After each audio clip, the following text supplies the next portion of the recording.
सुप्रभात बच्चों, कैसे हैं आप लोग। मैं आपकी प्रियंका मैम। आज मैं आपको पाठ 1 के प्रश्नोत्तर और शब्दार्थ बताऊंगी किस तरीके से आपको लिखना है अपनी नई नोटबुक पर।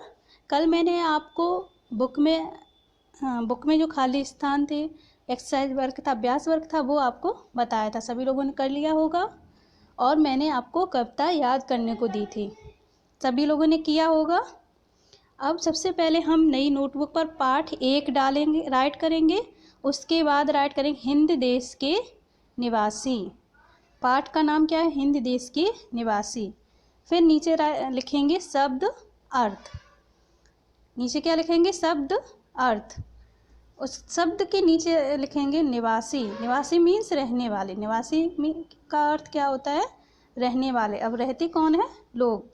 न्यारी। न्यारी मीन्स होता है, न्यारी का अर्थ होता है अलग, यानी कि जो अलग हो, सबसे अलग हो, जैसे कि आप लोग। राग। राग मीन्स होता है स्वर या गीत। जो हम गीत गाते हैं, कोई भी सॉन्ग गाते हैं, उसमें जो म्यूजिक होता है उसको बोलते हैं राग। क्या बोलते हैं? राग। सागर। सागर मीन्स समुद्र।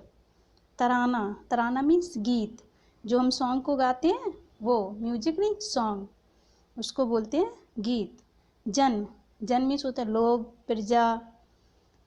जन मीन्स क्या होता है? लोग और प्रजा। कूक। कोयल के बोलने को क्या कहते हैं? कूक। कोयल की कूक प्यारे। कोयल की कूक प्यारे। पपीहे की टेर प्यारे।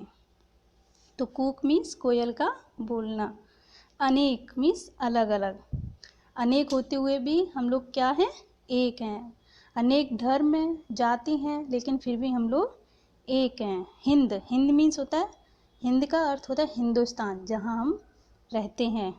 वेशभूषा। वेशभूषा मीन्स पहनावा। वेशभूषा मीन्स जो हम पहनते हैं, पोशाक है। अलग अलग क्षेत्रों में, अलग अलग राज्यों में अलग से परिधान है, यानी कि अलग अलग पोशाक हैं सबकी।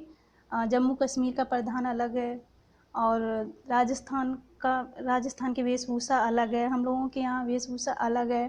तो इतनी सारी वेशभूषा होते हुए भी हम लोग एक हैं। अब आपको लिखना है निम्नलिखित प्रश्नों के उत्तर लिखिए। आपको क्या लिखना है? निम्नलिखित प्रश्नों के उत्तर लिखिए। कहाँ के निवासी सभी जन एक हैं? किस देश के निवासी? निवासी मीन्स रहने वाले, एक हैं। किस देश के निवासी कहते हैं आपस में कि हम लोग एक हैं? तो कहाँ के कहते हैं? हाँ, हिंदुस्तान के। हिंदुस्तान के निवासी क्या कहते हैं? सभी जन एक हैं। तो हम उत्तर में क्या लिखेंगे? हिंदुस्तान के निवासी सभी जन एक हैं।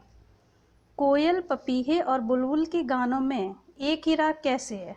कभी ये क्यों कह रहा है कि इसमें एक ही राग है, एक ही संगीत है? तो कोयल, पपीहे और बुलबुल के गानों में एकता का संगीत है, यानी कि हम लोग एक हैं। इसलिए कभी एक ही राग बता रहा कि इन सब में एक ही राग है, एक ही संगीत है। कौन कौन सी नदियाँ समुद्र में मिलकर एक हो गईं? तो कौन कौन सी नदियाँ हैं जो समुद्र में? सारी नदियाँ समुद्र में मिल जाती हैं, जैसे गंगा, यमुना, ब्रह्मपुत्र, कृष्णा और कावेरी आदि नदियाँ समुद्र में मिलकर एक हो गई हैं। समुद्र में मिलकर क्या हो गई हैं? एक हो गई हैं। तो आप लोग इन प्रश्न, शब्दार्थ और प्रश्न उत्तर को अपनी नोटबुक पर लिखेंगे और अपनी कविता को भी इसके बाद लिखेंगे और उस कविता को याद करेंगे। शब्दार्थ याद करेंगे, प्रश्नोत्तर याद करेंगे, और आप लोग उस कविता को भी याद करेंगे।